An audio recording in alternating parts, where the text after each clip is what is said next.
Hi guys, welcome to side-in hovering.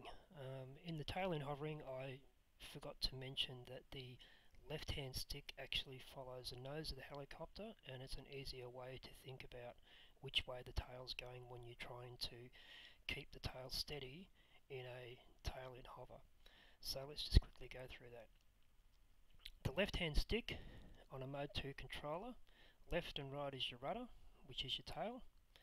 So as you can see there, you should move if you look at the left hand stick. So if we think about moving the nose of the helicopter rather than the tail, the result's the same, but the nose actually follows the stick on the left hand side for the tail. So if we think about wanting to have the nose go right, we push the left hand stick right. If we want to have the nose go left, we obviously push the left hand stick left. So the nose of the helicopter follows the stick movement for the tail.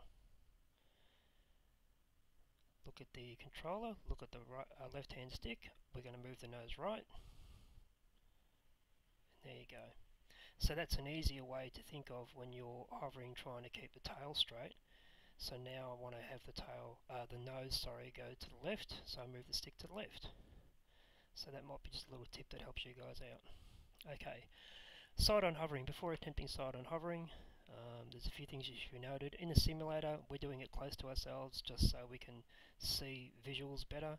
In a real-world environment, you really want to be, about at least 10, 15 meters away from yourself.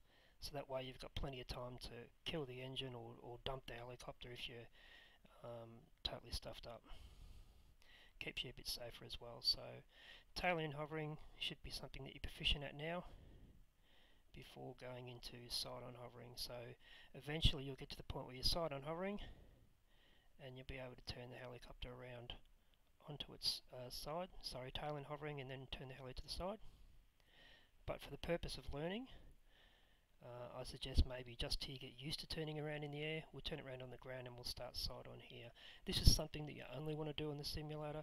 You don't want to be turning the helicopter around when you're a beginner or when you're learning in a real world environment, because chances are you'll put in a ballistic input and probably crash, or the skid will catch, or the tail will catch as you're trying to turn it around. So not something to do in the real world, but as we're simming and trying to get our orientations down pat, for the purpose of the sim we can just turn it side on and start that way.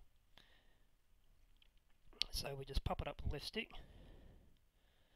okay, and we'll go over some of the basics here. So if we're looking at the right stick, when we move the right stick to the right, which is towards the head, that brings the helicopter towards us when we're up in hover. So we can say head towards, brings the helicopter towards us. When we move the stick obviously on the right hand stick to the left towards the tail, it takes the helicopter away. So we can then say tail away. Head towards, tail away. And the reason it's good to have these locked into your brain, head towards, tail away, is because you don't have to, your brain starts to put two and two together, and you no longer have to think about which way do I have to push the stick to make the helicopter go a certain way. In a situation where it's an emergency and it's coming towards you and your brain locks up or you panic or something, that's why it's good to have these little, head towards, tail away things. You will notice you'll get to the point where you'll automatically just start moving the stick where you need to, and you'll no longer think about head towards or tail away, but there will be instances where your brain locks up and you'll automatically go into recovery mode, which will be tail away or head towards, whichever it may be. So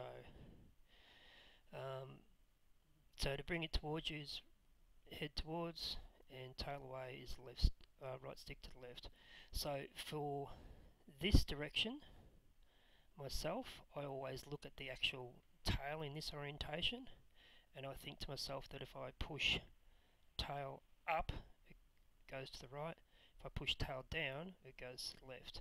You can make up something else that you feel comfortable with. That's just a personal choice of mine. That's how I remembered which way is right and left on a side-on orientation.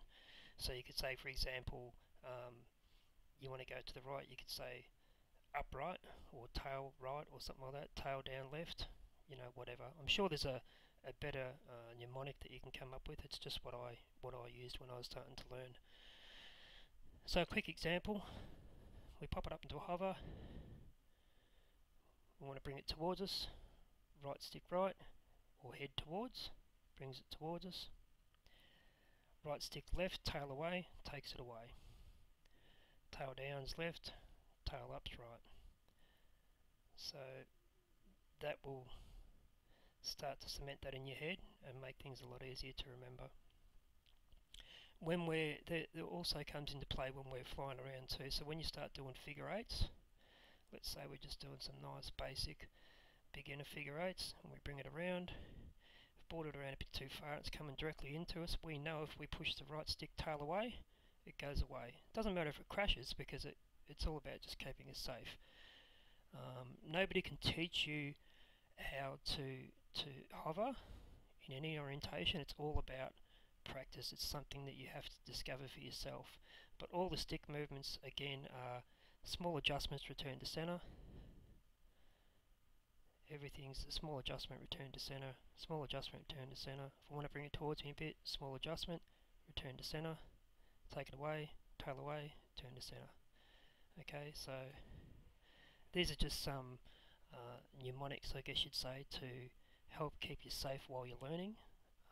For those panic situations where it's coming towards you and you go, shit, which way do I push the stick? If you've got tail away embedded into your brain, you'll find that you will actually react a lot quicker. Okay, so I hope that helps. Thanks, bye bye.